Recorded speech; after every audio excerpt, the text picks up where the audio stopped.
Hello, my name's Brian. I find myself living away from home in an RV full time, and as such, things break with RVs. I didn't buy a new one. I bought a nice one. I didn't buy a new one, and things go wrong. Since last week, I put a furnace in mine. I'd never done that before. That went pretty well. Now what I have is I've got some 12-volt fluorescent lights. I don't know if you can see these or not, but these 12-volt fluorescent lights, once they get ready to go, they just go. Unlike a regular fluorescent light, they don't fool around much. Once they start getting hot, I've got a couple of these that's out. I've got them under the counter and stuff, and I've got a couple of these that are out. And they're pretty expensive to go buy the 24 inchers. They're over $100 a piece. So I'm going to try to convert those to LED. What I've got here is went online, bought some connectors. You can search them out on Amazon. And this right here is a 16-foot roll of LED lights. I got the 12-volt 5630, supposed to be the brightest ones. In particular, these have a certain waterproof rating, but they're 6,000 to 65,000 K white light. And what I'm going to do is tonight I'm going to pull some of these out, and I'm going to try to convert them to these LEDs since they already have switched 12 volts going to them. And as I go along, I'll pop in here and video it and then post it online, and maybe it'll help somebody else somewhere or show you what not to do. Either one of those. So I'll get back to you.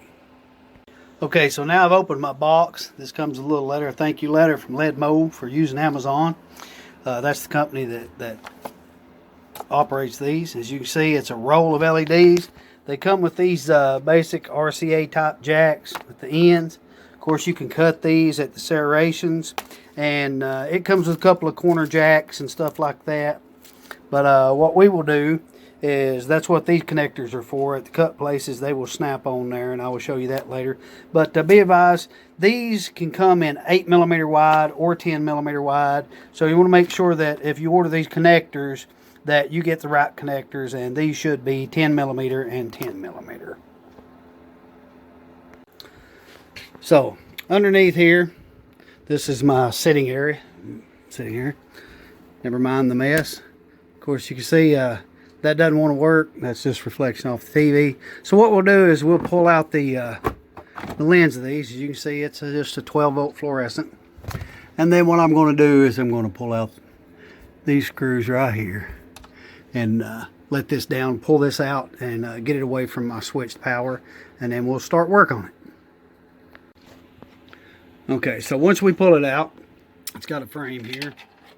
As it comes down, we got these wire nuts right here, and they're hooked to two wires. One of these wires is a follow-on, and one will have voltage to it.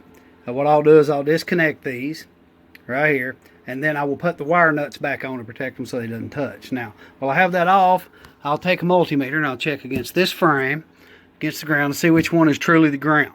Because it doesn't matter to incandescent lights. Incandescent lights, they'll work with polarity either way, but LEDs aren't. They're polar sensitive. So you got to have the positives positive and negatives negative. So I'll check that as I have it down. Okay, now I have out my cheap multimeter. If you go buy something at Harbor Freight or Northern Tools, sometimes they have these free. I'm going to set it right there to that little icon. Some of them will have a speaker sound. It'll make noise and stuff. And so what I'm going to do is check continuity here. And basically I'm going to check to make sure that I've got ground between these wires. And I'm assuming that this one here is my actual hot wires. And so what we'll do is we will put one of these to ground. Let me see if I can get you into a better picture here. Okay, so what I'm going to do is I'm going to ground to this upper frame,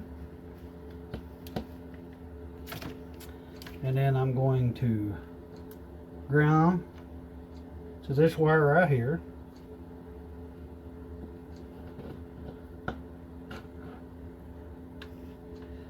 and that should go to zeros. I don't have a great contact, but that should show continuity. Okay, so with that in mind, that should be the set of wires that I need. So I'm going to take this and turn it to DC, 20 volts, which you'll see which indicator it is. And then I'm going to check the voltage.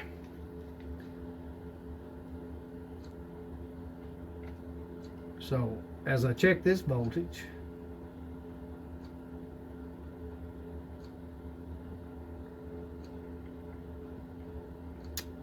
not showing anything there. So let's go to the next set and see what it says.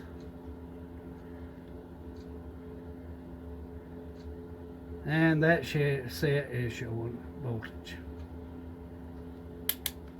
I guess I should put it down to 20. That's what I want.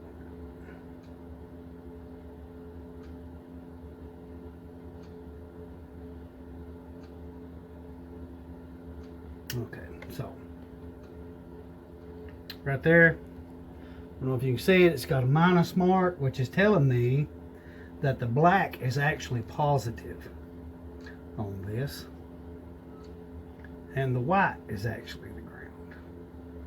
Now I get a good strong 13.2, 13.3 voltage reading.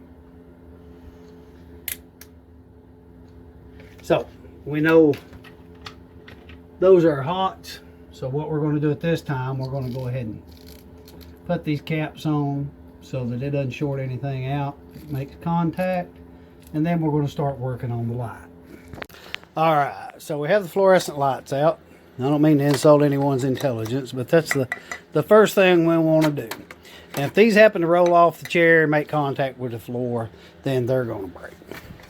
Now, here's my switch with my 12 volts, so it's coming in.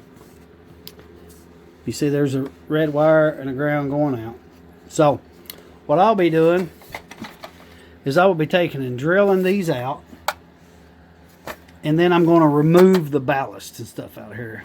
I don't need anything in here except a nice flat surface, and I'll probably wind up removing all of these. I could probably do it with this right here, but I'm kind of curious to look under this and see what's going on under there and see exactly what I'm looking at.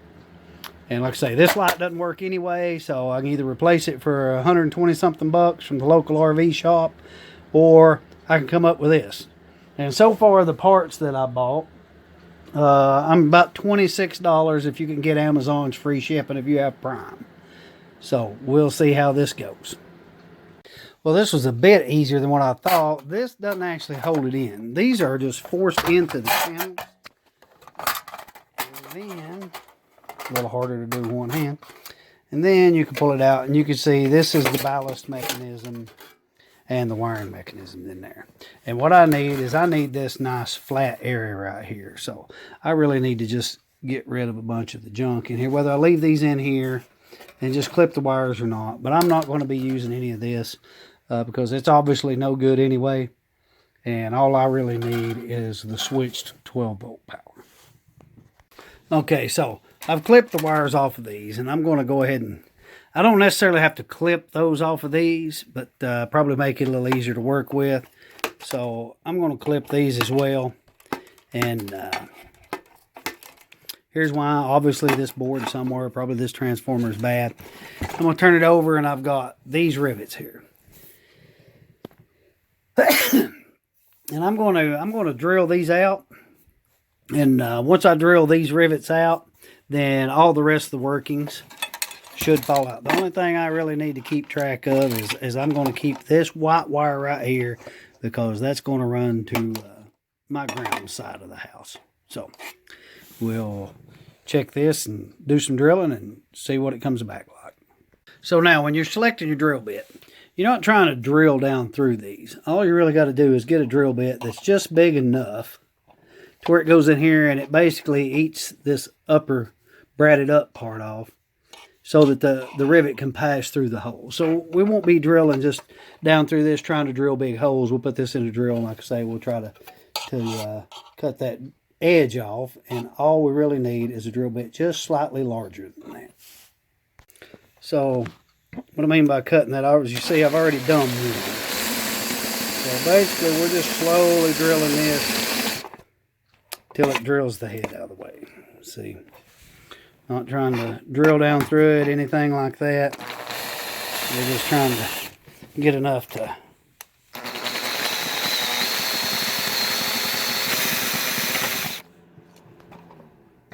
not quite through that one yet.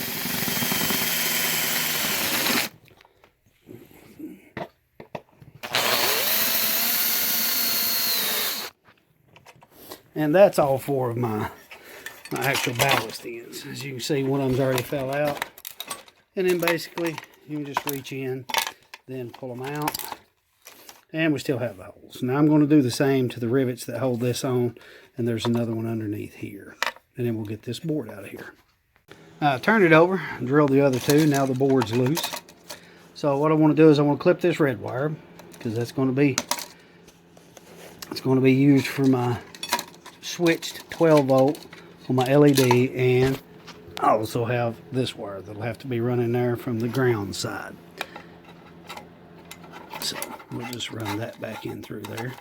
And then this, like the rest of it, can come out. Now, as you can see, with the exception of just a little dimple right here, what we have now is a nice flat surface area, and I'm probably going to wind up cleaning that with alcohol, just so I'll have some work, because this LED has double-sided tape, and I have some additional double-sided tape in case that fails. And if you do that, get good quality tape so they stay in there, because those are going to stick in here, and the better the tape, the longer they'll stick in there and lay flat. Okay, so basically what I've done here is I got me some strips, and I cut them and I attach the ends, and I'm about to show you how to do that, because I had never done that before, and there's a little more to it than just cutting. It's not difficult, but so the first thing I did, and maybe you guys can learn from my experience, is I put this up here and I go look and I'm like, well, my color coding is going to be off. Well, see, there's a positive and a negative right here. And my red was going to be on the other side. And I said, well, that doesn't look right. Well, all you really have to do is take your strip, turn it the other way, and lo and behold, your wires match. Your wires match up. So now I'm going to show you what the proper way is to do this that I've seen, because that's another thing that I had to learn trial by fire, or trial by error, I guess is a better way to say it. So what I like to do is take an X-Acto knife, and you see this is still the thick silicone, as you can see down towards the end. And I don't cut all the way up to the light. I'm sorry, I'm trying to do this with one hand too, and then try not to go to the hospital over it. So I cut just down into the silicone, Yes, I know that's on my leg, and I'm trying to find a better surface, but we do what we can do. So I'll just set it right here for right now. Anyway, what I try to do is cut down into the silicone, but not down into the strip that's underneath that. And then, as you can see, I give it a little leeway between the light and the thing. And basically, I just want to breach that silicone down to that. And then what I will do is I will peel this strip back here. And first thing you do is you peel the tape. Keep in mind, I'm doing this with one hand. You'll have two, hopefully. And then what I'll do is I'll take my thumb. As you can see, the backing of that's a lined copper backing. And what I'll do is I'll start separating it from this silicone. And hopefully where I cut it at is where it will peel loose. I'll see if I can't get you into a better view as I do that, but no promises. Okay, so I've got my tape peeled back. You can see the backing there. And then hopefully you can see the thickness of the silicone. So what I want to do is get my thumbnail right in between the silicone and that backing. Right, and then peel this silicone up. If I can get that. Start peeling this silicone up off of that. And then hopefully it'll go to where I cut it, and then just pull it off. As you can see. Because now, as we take this, See, it's opened up. The way you do this is, now you slide this. There's little slots in here. And I'll see if I can do this to where you can see it. Then you slide this into the slots and hopefully up and under the contacts. You might want to look at it, you know. A lot of this stuff is Chinese made, so you want to look, make sure you got good contacts. And then you just close it. And from there, and then now I'll go over here and it should be ready for installation. Okay, some of the pitfalls you might run across is like right here. Every so often, these aren't fit together with the little copper fittings. There's a solder. That's where they fit the big lines together. Now, you may be able to install that straight up on that. It seems like it may have some form of silicone or glazing on it. But what I'm going to do is I'm going to take this little piece of tape, and where that's at, I'm going to lay that down, flush it out real good, and then I'm just going to tape that over it so that there's no contact to my unit. So that's going to be my fix for that. You can use silicone or whatever you choose to, but I think that's the quickest, best fix that I can do right now.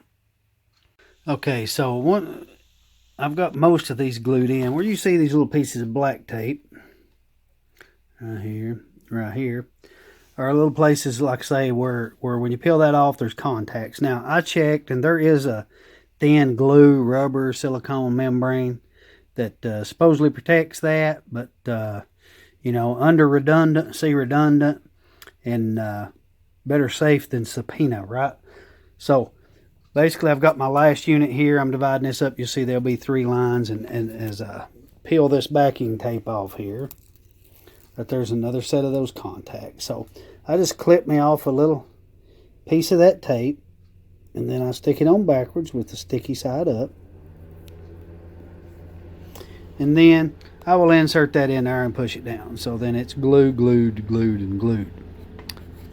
And then I'll start the process of, you can tie these together. I'm probably going to solder mine just for the sake of it making a good connection and not having to worry about it. But you could use wire nuts and stuff like that and make it probably a little quicker install for you. So we'll get back to you after I get this next one installed. Okay, so that's what it looks like. That's down. I took, of course, you take all the red wires. I kind of lied to you because I said I wasn't going to use the wire nuts, but I did, just for ease of fixing any issue that I might have that I did incorrectly. So I used some wire ties to pull through and to support the ground, because it would have just ran straight through into these, as it's not switched. It only switches the hot. So now I'll be hooking it up and testing it to see if it works, and if it does, we'll install and see what it really looks like. Okay, so I came over here. These are the 2 follow-on wires that don't go to anything.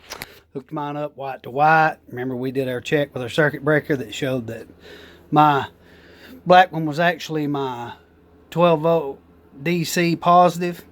And so that's what it looks like right here. So now all we have left to do is flip the switch. And as you can see, it is massively bright right now with those particular lights. And so now we will finish the install. As you can see, it blanked out my screen. It says pretty bright. So we'll finish the install now. I will connect these wires back to this so it can do its follow-on leading. And then we'll put it back in and we'll see what we've got. Okay, now, ladies and gentlemen, we've got it all back together. You take these apart, pay attention to which end your switch is on so you can put it back in the right way. You can see it's a nice, neat little thing here. We flip it on. Yes, it's ultra bright. At this point, we'll go ahead and put the lens back in after you clean them up, and it helps soften the light up, diffuse it a little bit. And then we'll see what the finished product looks like. Okay, so there we are. We've got everything back together. It's all installed. We flip the light and it's on. Now, I don't think that this really lends credit to just how bright this thing really is. So what I'm going to do is I'm going to cut off a few lights here. And then we'll turn that on, and you can see just exactly how much light this is emitting. And so as you can see, it's pretty dark in this corner. I've just got my other lamp on over here, and we're going to flip this on. And see, that is really bright light. And so far that puts me about $12 and my labor in it. And like I say, that's supposed to be good for 50,000 hours is what they rate the LEDs at. And I've converted everything else to LED lights. It's 2004 camper. I've converted all the overhead lights to LED with the exception of that one fluorescent, just like the one we just repaired. And so I'll keep my battery draw down, my amperage down from my battery. And this works out over the course of a few days. I may just go ahead and replace this one, because the less amperage you can draw, of course, the more you can live self-contained off your batteries and stuff like that. So next is we're going to do this one right here, which is a little shorter light. And I'm not going to bore you with all the details on it, but once we're said and done, once I get this one done in a little while, I will show you what that one looks like. So I'll be back with you shortly, hopefully, with a working light. Okay, so here we are at my sink. This was favorite light in the whole house. That's what I use to help cook. Leave it on sometimes at night. Give me a night light. And of course it went out. These 12-volt lights, once they flicker, you turn them off, they don't come back on. So anyway, I did the same thing to that one as I did to that one over there. You can see it. It's that one. And it's very bright in that corner. And so I just did the same thing to this one. It's a smaller light, but as you can see, it really lights up the entire place, pulling about 1/8 of the energy. And like I said, when it comes to the world of energy management, especially when these are self-contained 12-volt, those LEDs will come in handy. So anyway, I hope that helped. If you have some fluorescent light problems, that's a good, easy way to solve it by doing a little shopping on Amazon. Like I say, I think I had $25 in all the connectors and stuff, and then just a little bit of know-how. And I've saved myself a couple $100. So hopefully nothing else will break, so I have to help you through it. But if it does, then I'll post something else that might help somebody else. Thank you.